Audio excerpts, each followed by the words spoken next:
Injil. There is a lot in the Gospels that we can prove historically. Dan banyak hal di dalam Injil yang dapat kita buktikan secara sejarah. But there are many things we cannot prove Tetapi historically. juga banyak hal yang tidak dapat kita buktikan secara sejarah.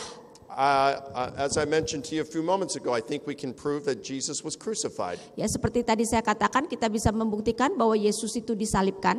I think historians can prove that Jesus was known as a miracle worker and exorcist. Ya, dan saya rasa sejarawan juga dapat membuktikan bahwa Yesus dikenal sebagai orang yang melakukan mukjizat dan mengusir setan. But there's not enough historical evidence to prove that he walked on water or was born of a virgin. Tetapi tidak ada bukti sejarah yang cukup untuk membuktikan bahwa Yesus berjalan di atas air atau dia dilahirkan oleh seorang perawan. That doesn't mean that Jesus did not walk on water or was born of a virgin. It only means we cannot prove it as a historian. Bukan berarti bahwa Yesus tidak berjalan di atas air atau dilahirkan oleh seorang perawan, tetapi mau mengatakan secara sebagai sejarawan kita tidak dapat membuktikannya. There's a lot in the Gospels that we can prove. Ya, banyak di dalam Injil yang dapat kita buktikan. Now, I was with my friend and Jerry. I think he's here today. He's an engineer and part of Sola Scriptura. Ya, saya bersama dengan teman saya Jerry. Saya rasa dia ada di sini karena dia adalah bagian dari Sola Scriptura. And as he was taking me back to my hotel, we were talking about evidence. Dan ketika dia membawa saya kembali ke hotel, kami berbicara tentang bukti. And I thought about a deck of playing cards. Dan saya memikirkan tentang satu dek kartu. There are some cards that you would rather have than others. Ada kartu-kartu yang lebih kamu sukai untuk kamu miliki daripada yang lain. An ace, a king, a queen, a jack, very good cards to have. Ya, ace, king, queen, jack itu adalah kartu-kartu yang baik untuk kita miliki. Usually that's better to have than a 2, a 3, or a 4. Biasanya itu lebih baik daripada kartu yang berangka 2, 3, atau 4. Now, what we have when we look at the Gospels in terms of the strength of the historical evidence is we probably have a 10 card or a jack. Ya, jadi apa yang kita miliki sebagai bukti untuk Injil tersebut mungkin bisa kita samakan dengan kartu jack atau 10. Now that's very good. I'll take a 10 or a jack any day. Ya, dan itu sangat baik ya bagi saya, angka 10 atau jack itu sudah sangat baik. But if I could have an ace, I'll take the ace. Tentu saja kalau saya bisa mempunyai kartu as, saya akan mengambil kartu as tersebut. Today, I'm going to give you evidence for Jesus' resurrection that is an ace. Dan hari ini saya akan memberikan saudara bukti mengenai kebangkitan Yesus yang adalah kartu as. And it comes from the Apostle Paul. Dan itu datang dari Rasul Paulus. Now this does not mean that I don't like the Gospels. Ini bukan berarti bahwa saya tidak suka Injil. I like the Gospels very much. They're a 10 or a jack. Ya, saya sangat suka Injil, mereka 10 atau jack. But as a historian, I like an ace, and that's why I like Paul. Tetapi sebagai seorang sejarawan, saya senang as, karena itu saya senang Paulus. So let me show you why Paul is so important and why he's an ace to have. Ya, jadi saya akan tunjukkan kenapa Paulus begitu penting dan kenapa dia adalah kartu as. Many people think that Paul invented Christianity and taught differently than Jesus' disciples. Banyak orang berpikir bahwa Paulus yang menciptakan kekristenan dan dia mengajarkan berbeda dengan murid-murid Yesus. I'm going to show you how that is mistaken. Dan saya mau menunjukkan bahwa itu adalah pemikiran yang salah. Now we start off with Jesus' crucifixion. Ya, kita mulai dengan penyalipan Yesus. I'm going to kind of show you a timeline here that I'm borrowing from a friend and mentor named Gary Habermas. Ya, saya mau menunjukkan suatu alur waktu yang saya pinjam dari mentor saya, Gary Habermas. Most scholars today believe that Jesus was crucified in April of the year 30 or April of 33. Kebanyakan para ahli percaya bahwa Yesus disalibkan pada bulan April tahun 30 atau bulan April tahun 33. We really don't know which of those 2 years. It's probably like 50-50 in terms of where scholars are. Ya, kita tidak tahu tahun yang mana yang lebih tepat, mungkin 50-50 bagi para ahli. But the year 30 is a round number, so let's go with that one. Tetapi angka 30 itu angka bulat, jadi kita ambil saja angka 30. It really doesn't matter, either will do, but let's just go with 30. Karena itu sebenarnya tidak menjadi masalah ya, ambil angka 30 atau 33. Now, shortly afterward, there was a man named Paul who hated Christianity. He hated Jesus, he hated the church. Tidak lama setelah itu ada seorang yang bernama Paulus, dia membenci kekristenan, dia membenci gereja. He persecuted the church, thinking he was doing God a favor. Dia menganiaya gereja berpikir bahwa dia melakukan hal yang baik bagi Allah. He arrested Christians, he beat them, he imprisoned them, and he consented to their executions. Dia menahan orang-orang Kristen, menganiaya mereka, menahan mereka dalam penjara, dan dia setuju dengan penganiayaan orang Kristen. And then one day, Paul had an experience. It caught him by surprise. Tetapi suatu hari Paulus mengalami suatu pengalaman yang mengejutkan dia.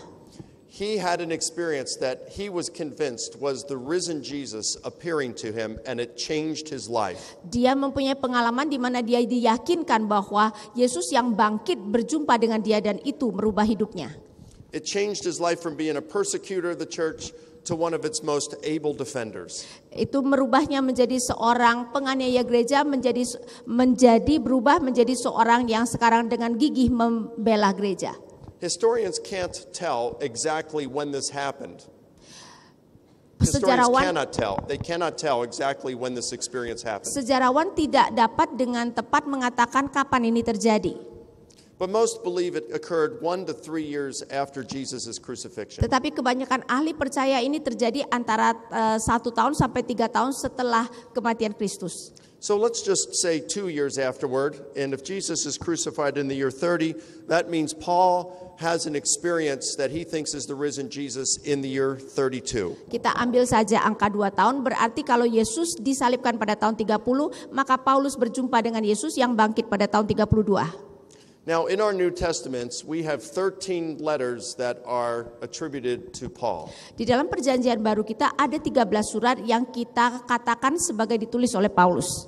Scholars are unanimous in believing that Paul wrote 7 of those. Sedangkan para ahli menyetujui 7 surat ditulis oleh Paulus secara anonymous. But they debate over 6 of them. Tetapi mereka memperdebatkan 6 surat tersebut. There are some of them that maybe 50-50 scholars. Some half say that Paul wrote, half say he didn't. Ada surat yang ada 50-50 antara ahli yang melihat itu adalah ditulis Paulus dan yang melihat itu tidak ditulis oleh Paulus. And when I say scholars, I'm referring to conservative scholars, moderate scholars, liberal scholars, atheist scholars, agnostic scholars. Dan ketika saya berbicara tentang ahli, maka itu adalah ahli modern, ahli konservatif, ahli liberal, ahli yang skeptis, ahli ateis. Now, just to make this the strongest historical case that I can make it, I'm only going to appeal to those 7 within those letters that scholars are unanimous that Paul wrote. Untuk supaya kita bisa mempunyai landasan yang sangat kuat mengenai apa yang kita buktikan, saya hanya akan memakai 7 surat yang unanimous, keseluruhannya dipercaya para ahli sebagai benar-benar surat Paulus. That way the evidence can't be rejected on the basis of saying Paul didn't write that. Karena itu dengan demikian bukti itu tidak dapat ditolak dengan mengatakan tapi itu kan bukan ditulis oleh Paulus. Also, Paul wrote these letters before any of the Gospels were written. Lagi pula Paulus menuliskan surat-surat ini sebelum Injil dituliskan. So it would be useless for someone to say, well, I don't believe this because I think the Gospels are historically unreliable. Jadi tidak ada gunanya seseorang berkata, oke, aku tidak percaya ini karena aku pikir Injil itu tidak bisa dipercaya. Even if the Gospels contained all sorts of errors and contradictions, it wouldn't matter if we're just using Paul's letters. Karena jika Injil misalnya juga memuat hal-hal yang tidak benar, itu tidak menjadi masalah karena kita akan memakai surat Paulus. One of the letters that we know Paul wrote is his letter to the church at Galatia. Salah satu surat yang dengan pasti semua ahli tahu bahwa itu ditulis oleh Paulus adalah surat Galatia. In Galatians chapter 1, Paul says that 3 years after his conversion, he went up to Jerusalem and he met with Peter, the head apostle, and also James, Jesus' brother. Ya, pada Galatia pertama, Paulus mengatakan 3 tahun setelah pertobatannya dia pergi ke Yerusalem untuk bertemu dengan Petrus yang merupakan rasul yang utama dan dia bertemu juga dengan Yakobus saudara Yesus. 3 years after Paul's conversion would be the year 35. 3 tahun setelah pertobatan Paulus berarti kira-kira tahun 35. Paul says the reason that he went up to Jerusalem was to meet with Peter, the lead apostle. Dan Paulus mengatakan bahwa tujuan utamanya ke Yerusalem adalah bertemu dengan Petrus yang merupakan rasul utama. Paul says he spent 15 days with him. Dan Paulus mengatakan dia bersama-sama dengan Petrus 15 hari. Now it's interesting to note that the Greek word for meet is hysteresis, from which we get the English word history. Menarik bahwa kata yang dipakai untuk kata pertemuan itu adalah hysteresis, di mana dari kata itu kita mendapatkan kata history dalam bahasa Inggris. So Paul was saying the reason for me going up to Jerusalem was to meet with Peter and get a history of the life of Jesus. Berarti Paulus mengatakan bahwa tujuan dia ke Yerusalem adalah bertemu dengan Petrus untuk mendapatkan sejarah kehidupan Yesus. After all, Paul had not been a disciple of Jesus. He hated Jesus and persecuted the church. So now he wanted to get the full story about Jesus. Lagi pula kita tahu bahwa dulu Paulus membenci Yesus, dia menganiaya gereja, dan sekarang dia akan datang untuk mendapatkan kisah tentang kehidupan Yesus secara penuh. And who better to get that information from than Peter, the lead apostle? Ya, siapa yang lebih baik daripada Petrus untuk memberitahukan dia, yaitu rasul yang utama. So our first two facts are, Sehingga kita melihat fakta kita yang pertama dan kedua. number one, he had an experience that he believed was being an eyewitness of the risen Jesus. Ya, Paulus mempunyai pengalaman yang dia percaya sebagai perjumpaannya dengan Yesus yang telah bangkit. And Paul's valuable because he was not a Christian when it happened. Dan kesaksian Paulus sangat berharga karena dia bukan seorang Kristen ketika peristiwa itu terjadi. So we wouldn't say that the only first people who believed Jesus rose from the dead were his friends, his disciples. Jadi kita tidak bisa mengatakan bahwa hanya orang-orang atau teman-teman Yesus atau Kristen yang melihat kebangkitannya atau berjumpa dengan dia. We can also see that it was one of Jesus's enemies, one of his worst enemies, who believed that he saw him risen from the dead. Kita bisa melihat bahwa salah satu musuh Yesus, bahkan musuhnya yang utama, juga melihat Yesus yang telah bangkit tersebut. The reason this is so important is because many people want to know about non-Christian sources who report the resurrection of Jesus. Kenapa hal ini sangat penting? Karena banyak orang menuntut bahwa ada kesaksian-kesaksian dari non-Kristen yang mengatakan mereka melihat Yesus yang bangkit. In a sense, that's exactly what we have with Paul, a non-Christian who saw Jesus after he rose from the dead, and he became a Christian as a result. Dalam nuansa itu sebenarnya itulah persis yang terjadi pada Paulus, seorang non-Kristen yang berjumpa dengan Yesus yang bangkit dan kemudian bertobat menjadi seorang Kristen. Now, maybe you'd say, I would rather have a non-Christian source who reports Jesus' resurrection and is still a non-Christian. Mungkin saudara mengatakan saya lebih suka kalau ada laporan dari seorang non-Kristen yang berjumpa dengan Yesus dan Yesus yang bangkit dan setelah itu tetap menjadi non-Kristen. But wouldn't that be hard to find someone who believes in the resurrection of Jesus and is not a Christian? Tetapi bukankah itu akan sulit sekali ditemukan seorang yang percaya kepada kebangkitan Yesus tapi tetap tidak menjadi orang Kristen? Someone who saw the risen Jesus and still refused to become a Christian would be stupid, so we wouldn't want to read anything they wrote. Ya, seseorang yang berjumpa dengan Yesus yang bangkit tetap tidak mau percaya itu adalah orang bodoh. Ngapain juga kita membaca apa yang dia tuliskan?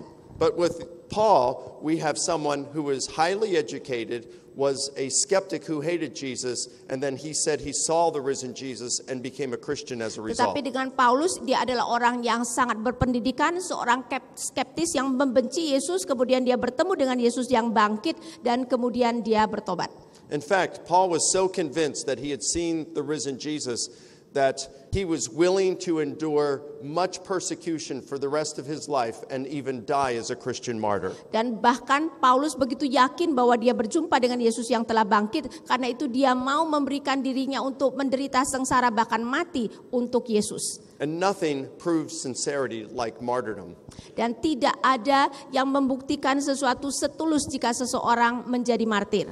Now, being martyred for your faith doesn't mean that what you believe is true. Dan tentu saja menjadi martir untuk imanmu bukan membuktikan bahwa imanmu itu benar. But it does prove that you sincerely believe it to be true. Tetapi itu membuktikan bahwa saudara benar-benar percaya bahwa iman saudara itu benar. But there is a difference between Paul dying for what he believed and what people today who die for their belief. Tetapi ada sedikit perbedaan mengenai Paulus yang bersedia mati dan mati bagi kepercayaannya dengan orang-orang zaman sekarang yang mati untuk kepercayaannya. Christians and people of other faith who die as martyrs die because they believe their faith is true. Orang Kristen maupun martir agama-agama lain mati untuk iman mereka karena mereka percaya iman mereka itu benar. But for all we all know, our faith could be false. Tetapi sejauh yang kita tahu bisa saja iman kita salah. But Paul died for what he knew was true or false. He knew whether he had actually seen Jesus raised from the dead. Tetapi Paulus mati untuk apa yang dia ketahui, apakah itu benar atau salah, karena dia tahu dia benar-benar berjumpa dengan Yesus yang bangkit. And there's a big difference between dying for what you believe to be true and dying for what you know to be either true or false. Dan ada suatu perbedaan yang besar, mati dengan apa yang kau percaya sebagai kebenaran, dengan mati dengan apa yang kau ketahui sebagai kebenaran. And that was Paul. He died for what he knew to be either true or false. Ya, dan itulah Paulus, dia mati untuk apa yang dia ketahui sebagai sesuatu yang benar atau salah. So we're here with Paul in his first visit to Jerusalem around the year 35. Jadi kembali kita ada dengan Paulus pada tahun 35, 3 tahun setelah pertobatannya. One chapter later, in Galatians chapter 2, Paul says that 14 years later, he goes back up to Jerusalem. Satu pasal kemudian di dalam Galatia 2, Paulus mengatakan dia kembali lagi ke Yerusalem. Now, whether it doesn't matter what language we read Galatians chapter 2 in, it's uncertain whether Paul is saying 14 years after his first visit or 14 years after his conversion. Dan dikatakan 14 tahun kemudian, dan dalam bahasa apapun kata 14 tahun itu kita tidak terlalu jelas apakah 14 tahun setelah pertobatannya atau 14 tahun setelah kunjungan yang pertama ke Yerusalem. So I'm just trying to be very careful here and not go beyond what the evidence can bear. Karena itu saya mau sangat hati-hati dan tidak mau melampaui apa yang bukti dapat berikan kepada kita. We can say that Paul said he went up to visit Jerusalem the second time 11 or 14 years after his conversion experience. Berarti kita bisa mengatakan bahwa Paulus pergi ke Yerusalem kedua kalinya adalah pada 11 tahun atau 14 tahun setelah pertobatannya. That places the second visit somewhere between 46 and 49 AD, or 16 to 19 years after Jesus' crucifixion. Berarti perjalanan Paulus yang kedua, kunjungan Paulus yang kedua ke Yerusalem itu kira-kira tahun 46 atau 49 atau 16 tahun sampai 19 tahun setelah Yesus bangkit. Paul said the reason for this second visit was he wanted to run the gospel message he was preaching past the pillars of the church. Paulus mengatakan alasan dia pergi ke Yerusalem ini adalah karena dia mau membagikan tentang apa yang sudah dia khotbahkan dan mau melihat apakah itu sesuai dengan apa yang diajarkan oleh para rasul. He calls them the pillars of the church and names them Peter, James, and John. Dan dia menyebut rasul-rasul itu adalah tiang-tiang gereja dan menamakan mereka yaitu Petrus, Yakobus, dan Yohanes. So this is the second time he's met with Peter and James, and the first time he's met with John. Jadi ini adalah kedua kalinya dia bertemu dengan Petrus dan Yakobus, tetapi pertama kali bertemu dengan Yohanes. Now, I want you to note carefully that Paul says again, he's going to run the gospel message he had been preaching past these apostles. Ya, dan sekali lagi saya mau menekankan, Paulus mengatakan tujuan dia ke Yerusalem adalah dia mau berbagi tentang apa yang dikhotbahkan dan lihat apakah dia lulus ujian, itu sama dengan apa yang mereka ajarkan. Apostles who had been very close to Jesus. Dan para rasul yang sangat dekat dengan Yesus. Because he wanted to ensure that he was preaching the same thing they were preaching. Karena dia mau memastikan bahwa dia mengkhotbahkan pesan yang persis sama seperti yang dikhotbahkan oleh para rasul. Paul says they didn't add anything to the message he was preaching, but they said they gave him the right hand of fellowship. Paulus mengatakan para rasul tidak menambahkan apapun kepada apa yang sudah Paulus khotbahkan dan mereka memberikan tangan persekutuan. This means that they were saying that Paul was preaching what they were preaching. Ini berarti bahwa mereka mengatakan Paulus mengkhotbahkan apa yang mereka khotbahkan. Now, for all we know, as historians, Paul may have been lying. He may have been making this up in order to give himself authority. Ya, sejauh yang kita tahu, Paulus bisa saja mengarang cerita itu, dia bisa saja berbohong untuk mendapatkan otoritas. So we ask, is there any other evidence to suggest that Paul was telling the truth here? Sehingga kita bertanya, apakah ada bukti yang lain yang menunjukkan bahwa Paulus mengatakan dengan benar di sini? Are there any other ancient writers who would say things about Paul that would suggest that he's telling the truth? Apakah ada tulisan-tulisan dari penulis kuno yang mengatakan sesuatu tentang Paulus dan meneguhkan bahwa apa yang dikatakan Paulus itu benar? There are. Ternyata ada. Many people don't know this, but some of Jesus' apostles had disciples of their own later on. Ya, mungkin banyak dari kita yang tidak tahu, tetapi beberapa dari murid Yesus juga mempunyai murid-murid sendiri. Peter had a disciple named Clement. Petrus mempunyai murid yang bernama Clementus. John had a disciple named Polycarp. Sedangkan Yohanes mempunyai murid yang bernama Polikarpus. Is anyone pregnant in here today? Ada yang sedang hamil di sini, ibu-ibu? Okay. Yes. Well, ma'am, if you find out it's going to be a boy, just think of some of those names. Polycarp. Ya, ibu, kalau bayi yang dikandung adalah laki-laki, mungkin bisa memikirkan beberapa dari nama itu. Polikarpus misalnya. Now, if Clement and Polycarp knew Peter and John, two of the disciples who were there when Paul ran the gospel past Peter, James, and John, then it would be quite important to read what they had to say about Paul. Ya, jadi kalau Clementus dan Polikarpus mengenal mengenai Paulus dan tentu saja mereka tahu apa yang diajarkan oleh para rasul, maka adalah sangat penting apa yang mereka katakan tentang Paulus. In Clement's letter, we still have a letter written by Clement, and in that letter, he places Paul on par with his mentor Peter. Ya, dan dalam surat Clementus itu masih ada saat ini. Kita melihat dalam surat itu Clementus mensejajarkan Paulus dengan mentornya yaitu Petrus. He respected him just as much. Ya, dia menghormati Paulus sama seperti Petrus. And he refers to Paul as the blessed Paul. Dan dia menamai atau menyebut Paulus sebagai Paulus yang diberkati. Polycarp says, and I quote, that Paul accurately and reliably taught the message of truth. Polikarpus mengatakan bahwa Paulus menyampaikan pesan kebenaran itu dengan tepat dan dengan dapat dipercaya. And then Polycarp quotes from Paul's letters twice and refers to them as the sacred scriptures. Dan Polikarpus mengutip tulisan Paulus 2 kali dan mengatakan itu adalah tulisan Alkitab yang suci. Now, Clement and Polycarp certainly would not have said these good things about Paul if he was teaching the gospel that was different than what Peter and John had taught. Tentu saja Clementus dan Polikarpus tidak mungkin memberikan pujian yang begitu tinggi kepada Paulus jika apa yang diajarkan Paulus itu berbeda dengan apa yang diajarkan oleh rasul-rasul. But these are precisely the type of things that they would say about Paul if he was telling the truth and preaching the same gospel message that Peter and John had been preaching. Tetapi ini adalah pujian yang mungkin memang kita lihat pasti akan diberikan kalau mereka melihat bahwa Paulus mengajarkan Injil yang persis seperti yang diajarkan Rasul Petrus dan Yohanes. I could give you even more evidence, but this should be enough for now to confirm that when Paul is preaching the gospel, he's preaching the same thing as Jesus' apostles. Ya, saya bisa memberikan bukti yang lain, tetapi saya rasa ini cukup untuk menunjukkan bahwa ketika Paulus mengkhotbahkan Injilnya itu adalah Injil yang sama yang dikhotbahkan oleh para rasul Petrus dan Yohanes. So fact number 2 is that Paul knew Jesus' disciples. Jadi fakta kedua adalah Paulus mengenal murid-murid Yesus.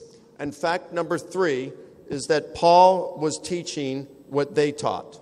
Dan fakta nomor 3 adalah bahwa Paulus mengajarkan apa yang diajarkan oleh para rasul. Now my screen is showing all 3. I don't know why there's only 2 up there. Okay. Antara screen saya dengan yang ditayangkan itu berbeda. Okay, good. Sekarang sama. So Paul is teaching what they taught. Ya, jadi Paulus mengajarkan apa yang para rasul ajarkan. So when we read in Paul's letters that he's talking about the gospel message that he preached, we can be very, very certain as historians that the disciples of Jesus were preaching the exact message. Jadi kalau di dalam surat Paulus mengatakan ini adalah pesan Injil yang diajarkan, kita bisa dengan sangat pasti yakin bahwa apa yang Paulus ajarkan itu sama dengan apa yang diajarkan oleh para rasul tersebut. And both Clement and Polycarp were writing after Paul had died. So we know that he did not change his message after he met with the Jerusalem apostles. Dan Clementus dan Polikarpus menuliskan surat mereka setelah Paulus meninggal, sehingga kita bisa yakin bahwa surat itu tidak dirubah. 46 to 49 AD. Jadi 46 sampai 49 Masehi. Now, a couple of years after that, Paul went up to an ancient Mediterranean city named Corinth, and he started a church there. Dan 2 tahun setelah itu Paulus pergi kepada suatu kota kuno di Mediterranean, yaitu Korintus, dan dia memulai gereja di sana. The First Baptist Church of Corinth. Yang merupakan gereja baptis pertama di Korintus. And that's around the year 51. Dan itu kira-kira tahun 51. Now, after he spends some time there, he leaves and starts establishing other churches, visiting other churches, and the church at Corinth sends letters to Paul asking him questions, and he sends letters back with answers. Ya, dan setelah dia meneguhkan gereja di sana, dia pergi ke beberapa tempat dan dia mendirikan gereja-gereja di tempat lain. Dan ketika dalam perjalanan misi tersebut, gereja Korintus menuliskan surat menanyakan pertanyaan-pertanyaan, dan Paulus juga menjawab dengan surat. Paul wrote 3 or 4 letters back to them. 2 have survived. Paulus menuliskan 3 atau 4 surat kepada gereja Korintus, tetapi hanya 2 yang masih ada. One of those letters we call 1 Corinthians. Salah satu surat itu yang kita sebut sebagai 1 Korintus. Paul wrote that around the year 55. Dan Paulus menuliskan kira-kira tahun 55. So that's about 25 years after Jesus' crucifixion. Jadi ini berarti itu kira-kira 25 tahun setelah penyaliban Yesus. All the Gospels were written after this. Sedangkan semua Injil dituliskan setelah itu. Now, in chapter 15 of 1 Corinthians, Paul gives us some very valuable information. Dan di dalam 1 Korintus 15, Paulus kemudian memberikan kita fakta-fakta, informasi yang sangat bernilai. In chapter 15, verse 1, Paul says that he's reminding the Corinthians of the gospel message that he preached to them. Di dalam 1 Korintus 15 ayat 1, Paulus mengatakan dan dia mengingatkan orang-orang Korintus tentang Injil yang telah dia kabarkan kepada mereka. This is wonderful because those of us who are Christians 2,000 years later, Paul writes to remind the Corinthians, but now we can read what he taught them in terms of the gospel message. Itu adalah sesuatu yang sangat bernilai bahwa sekarang 2000 tahun kemudian kita bisa membaca apa yang Paulus ingatkan kepada mereka, dan sekarang kita bisa mengetahui mengenai Injil yang Paulus kabarkan kepada mereka. This is the gospel message that he ran by Jesus' apostles just a few years earlier, and they said that he was preaching what they were preaching. Dan ini adalah Injil yang sudah dia bagikan dengan para rasul di Yerusalem beberapa tahun sebelumnya, dan melihat bahwa apa yang diajarkan adalah apa yang diajarkan oleh para rasul. So what we are reading in 1 Corinthians 15 is what Jesus' disciples were preaching as well. Jadi apa yang kita lihat di dalam 1 Korintus 15 ayat 1 itu adalah apa yang juga dikhotbahkan oleh murid-murid Yesus. Let's look at what they were preaching. Dan coba kita lihat apa yang mereka khotbahkan. Paul says, I delivered to you at first what I also received. Paulus mengatakan, aku menyampaikan kepadamu apa yang dulu aku terima. In other words, this is oral tradition that he had received from the apostles. Berarti ini adalah tradisi lisan yang dia terima dari para rasul. He says, Christ died for our sins according to the scriptures, and that he was buried, and that he was raised on the third day according to the scriptures. Sebab yang sangat penting telah kusampaikan kepadamu, yaitu apa yang telah kuterima, ialah bahwa Kristus telah mati karena dosa-dosa kita, sesuai dengan kitab suci, bahwa ia telah dikuburkan, dan bahwa ia telah dibangkitkan pada hari yang ketiga sesuai dengan kitab suci. And that he appeared to Peter, then to the 12, then to more than 500 brethren at one time, among whom most remain alive until now, but some have died. Bahwa ia telah menampakkan diri kepada Kefas dan kemudian kepada ke-12 muridnya. Sesudah itu ia menampakkan diri kepada lebih dari 500 saudara sekaligus. Kebanyakan dari mereka masih hidup sampai sekarang, tetapi beberapa di antaranya telah meninggal. And then he appeared to James, then to all the apostles. Last of all, as to one untimely born, he appeared also to me. Selanjutnya ia menampakkan diri kepada Yakobus, kemudian kepada semua rasul. Dan yang paling akhir dari semuanya, ia menampakkan diri juga kepadaku, sama seperti kepada anak yang lahir sebelum waktunya. So Paul mentions Jesus' death, burial, resurrection, and appearances. Jadi Paulus menyebutkan mengenai kematian Yesus, penguburan, kebangkitannya, dan penampakan Yesus. He mentions 6 resurrection appearances. Dan dia menyebutkan ada 6 penampakan Yesus yang telah bangkit. 3 of which are to individuals, Peter, James, and himself, Paul. Yang 3 itu adalah kepada individu, yaitu kepada Petrus, Yakobus, dan dia sendiri, yaitu Paulus. Remember, he'd already met with Peter and James twice, so he's received this information from them. Ingat bahwa Paulus sudah bertemu dengan Petrus maupun Yakobus 2 kali sehingga dia menerima informasi itu langsung dari mereka. Then there are 3 group appearances, to the 12, to all the apostles, to more than 500 at one time. Ya, jadi kemudian ada 3 Yesus yang menampakkan diri kepada grup, kepada yang 12, kepada semua rasul dan kepada lebih dari 500 orang. The group appearances are really important, as we'll see this afternoon. Dan penampakan kepada kelompok atau grup itu sangat penting dan itu nanti akan kita lihat.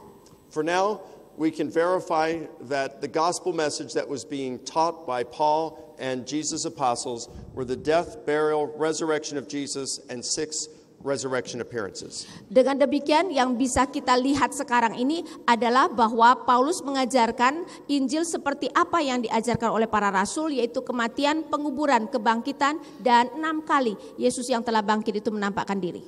Now maybe some of you are thinking, why aren't the women mentioned? Ya mungkin beberapa dari saudara berpikir kok kenapa tidak diberitahukan mengenai para perempuan. The reason women aren't mentioned is because women played a very low place in society in the first century. Kenapa para perempuan tidak disebutkan? Karena pada waktu itu perempuan mempunyai kedudukan yang rendah dalam masyarakat. Neither the Jews nor the Romans had a very high view of women. Ya, baik orang Yahudi maupun orang Romawi tidak memiliki pandangan yang tinggi terhadap perempuan. The Jewish Talmud said, better the law of God be burned than placed in the hands of a woman. Talmud Yahudi mengatakan lebih baik Taurat Tuhan itu dibakar daripada diberikan kepada seorang perempuan. Burn it all. Ya, bakar semua. Josephus said that a woman should never be able to allowed to testify. Yosefus mengatakan seorang perempuan tidak pernah boleh untuk menjadi saksi. Even the Gospel of Luke, in the Gospel of Luke, when the women came back and reported the empty tomb and the angels to the apostles, it said that they didn't believe them because they were telling frivolous tales. Ya, bahkan di dalam Injil Lukas dikatakan ketika para perempuan kemudian melihat malaikat dan kemudian datang untuk menunjukkan kepada para rasul tidak percaya dan mengatakan mereka hanya mengatakan hal-hal kosong saja. So when you're given the official public proclamation of Jesus' resurrection and the appearances, you don't want to mention women because it will detract from your story. Ya, jadi kalau kamu kemudian memberikan proklamasi bahwa Yesus yang bangkit itu telah menampakkan diri, kamu tidak mau memakai perempuan sebagai saksi karena itu akan mengurangi bobot kesaksianmu. In fact, after this oral tradition, in verses 11, 12, and 14, Paul calls it kerygma. Bahkan setelah kemudian memberikan tradisi lisan ini yang dia katakan di dalam ayat 11, 14, dan 15, Paulus mengatakan memakai bahasa karisma. That means that this is formalized public proclamation. Berarti ini adalah proklamasi publik yang diformalkan. Kerygma. Again, this is another reason to give us confidence as historians that this is what the apostles were preaching. Dan ini memberikan kita keyakinan bahwa inilah yang diajarkan oleh para rasul. So fact number 4 is that the disciples of Jesus taught that Jesus rose from the dead and appeared to them as individuals and as groups, to friend and foe. Fakta keempat menyatakan bahwa para murid Yesus mengajarkan penampakan Yesus kepada individu, kelompok, kepada teman maupun lawan. Fact number 5, they were teaching that Jesus was raised physically, bodily from the dead. Sedangkan fakta kelima, mereka mengajarkan bahwa Yesus bangkit secara fisik atau secara tubuh. Now Paul does not give us a narrative of Jesus' resurrection, and he does not mention an empty tomb. Dan Paulus tidak memberikan kita narasi mengenai kebangkitan Yesus, dan Paulus juga tidak berbicara tentang kubur kosong. So how do we get physical bodily resurrection from Paul's letters? Jadi dari mana kita bisa yakin bahwa Paulus menuliskan mengenai kebangkitan tubuh dari suratnya? On at least 5 occasions in Paul's letters, he says that as Jesus was raised, we will be raised. Setidaknya 5 kali di dalam suratnya, Paulus mengatakan bahwa seperti Yesus dibangkitkan, kita akan dibangkitkan. I want to just focus on one of these. Dan saya mau kita memfokuskan hanya kepada satu. In 1 Corinthians 15:20, Paul says, Christ has been raised from the dead, the first fruits of those who are asleep.